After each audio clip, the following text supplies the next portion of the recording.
और अब सीधे रुक करेंगे जहां पर सीएम योगी संबोधित कर रहे हैं। 2 दिवसीय प्रयागराज दौरे पर है। प्रेस कॉन्फ्रेंस को यहां पर सीएम योगी संबोधित कर रहे हैं। सम्मान और गौरव की अनुभूति करता है, वह इस आयोजन का साक्षी बनने जा रहा है। इस पूरे आयोजन के लिए केंद्र और राज्य सरकार ने अब तक जो व्यवस्थाएं की हैं, आपने देखा होगा कि आदरणीय प्रधानमंत्री जी 13 दिसंबर को यहां पर आकर के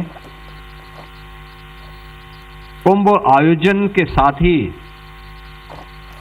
कुंभ का आयोजन सनातन आस्था का प्रतीक है, भारत की आस्था का प्रतीक है। इस आयोजन को पूरी भव्य रूप से आयोजित करने के लिए डबल इंजन की सरकार ने जो इंफ्रास्ट्रक्चर प्रयागराज के लिए दिया, उन सबको उद्घाटन करने के लिए आदरणीय प्रधानमंत्री जी का मार्गदर्शन और उनका आशीर्वाद यहां प्राप्त हुआ था और एक प्रकार की औपचारिक शुरुआत उन्होंने उस दौरान की थी संगम नोच पर पूजा करके। ये सभी कार्य श्रद्धालुओं के लिए अब समर्पित है। उन कार्यक्रमों के साथ आपने देखा होगा कि कैसे आस्था के इस महासमागम को हम सिटी डेवलपमेंट प्लान के साथ भी जोड़ सकते हैं। प्रयागराज के अंदर 2019 के कुंभ के दौरान भी इंफ्रास्ट्रक्चर का कार्य पहली बार लोगों को देखने को अवसर प्राप्त हुआ होगा और जितना कार्य 2019 में हुआ उससे दोगुने से अधिक कार्य 2025 के महाकुंभ के पूर्व प्रयागराज सिटी के लिए भी और महाकुंभ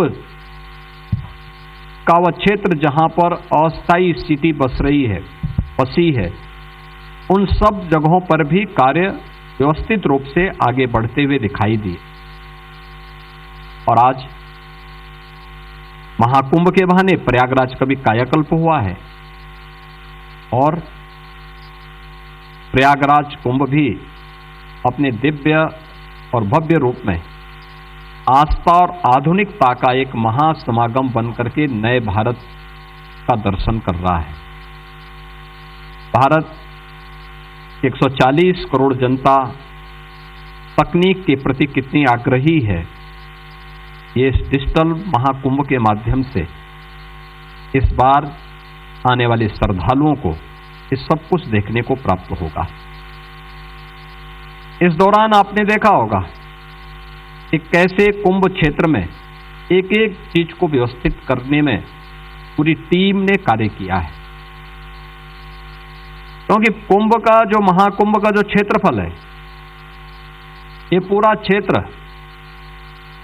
मां गंगा और यमुना के तट पर ही संपन्न होता है और आयोजन के लिए हम लोगों के पास दिसंबर तक का समय होता है।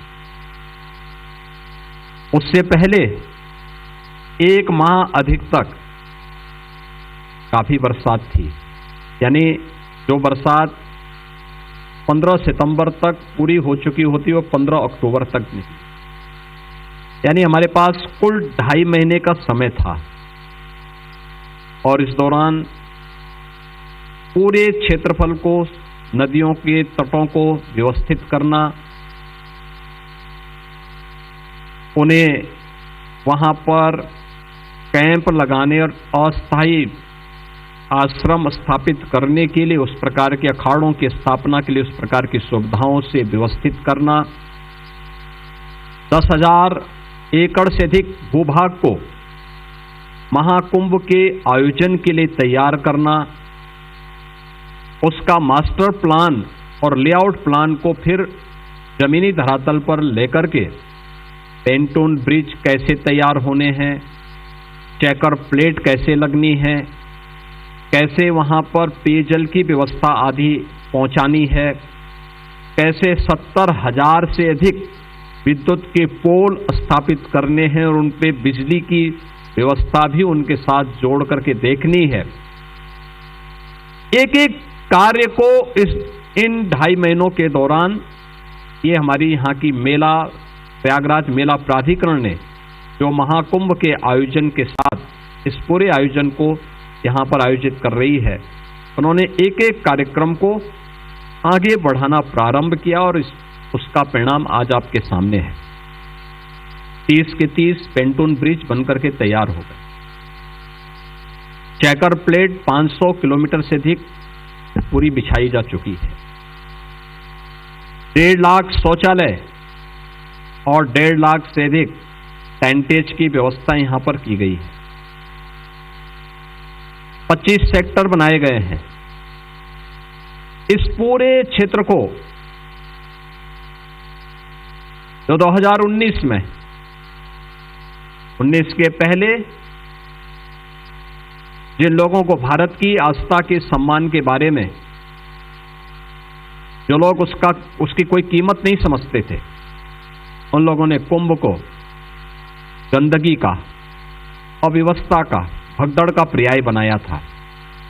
लेकिन प्रधानमंत्री मोदी जी की स्वच्छ भारत मिशन के साथ से प्रेरणा लेते हुए उनके मार्गदर्शन में 2019 का कुंभ स्वच्छता के मानक पर एक नए प्रतिमान का प्रतीक बना था।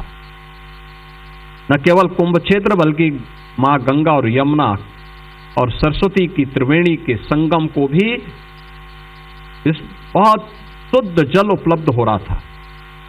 और 2019 से भी बेहतर व्यवस्था 2024-2025 के इस महाकुंभ के आयोजन के साथ यहां पर देखने को मिल रही है। 2024 में हम लोगों ने 2019 में यहां पर कुल 1,15,000 टॉयलेट बन पाए थे और इस बार यह 1.5 लाख से अधिक बनेंगे, बन चुके हैं। उन्हें व्यवस्थित किया जा रहा है और बहुत बेहतर तरीके से उन्हें आगे बढ़ाया जा रहा है। ऐसे ही सेक्टर की संख्या बढ़ाई गई, उसका विस्तार दिया गया। प्रयास किया गया है कि कुंभ क्षेत्र में संगम में स्नान करने के लिए आने वाले श्रद्धालुओं को, जो अपने साधन से आएंगे, उन श्रद्धालुओं को कोई समस्या न हो, इसके लिए 500-550 से अधिक शटल बसेज परिवहन निगम ने लगाए हैं और 300 इलेक्ट्रिक बसेज भी यहां पे नगर विकास के द्वारा अतिरिक्त उपलब्ध कराई गई हैं। इसके अलावा ई रिक्शा और अन्य गोल्फ कार्ड आदि भी यहां पर उनकी सुविधा के लिए, श्रद्धालुओं की सुविधा के लिए लगाए गए हैं। और इसके लिए 5,000 एकड़ का भूभाग केवल पार्किंग के लिए ही आरक्षित किया गया है, जो संगम तट से 5 किलोमीटर के दायरे में स्थित है, से संचालित करने का दायित्व भी वहां पर दिया गया है। तो प्रयागराज की ये लाइव तस्वीरें हैं। सीएम योगी यहां पर प्रेस कॉन्फ्रेंस कर रहे हैं। कुछ ही दिनों में महाकुंभ शुरू होने वाला है और लगातार सीएम योगी यहां पर निरीक्षण कर रहे हैं, तैयारियों का जायजा ले रहे हैं और ये 6वां उनका दौरा है।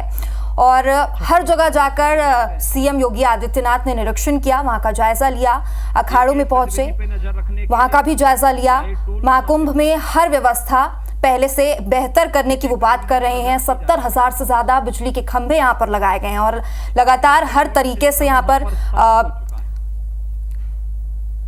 हर एक कार्य को बहुत अच्छे सुविधाएं बढ़ाई जा रही है। महाकुंभ के बहाने प्रयागराज का कायाकल्प बदला जा रहा है। सीएम योगी आदित्यनाथ ने कहा 10,000 एकड़ से ज्यादा क्या पर जमीन को सजाया गया है। 2.5 महीने में टेंट से लेकर आश्रम तक को बनाया गया है। महाकुंभ में हर व्यवस्था पहले से बेहतर करने की तैयारी है।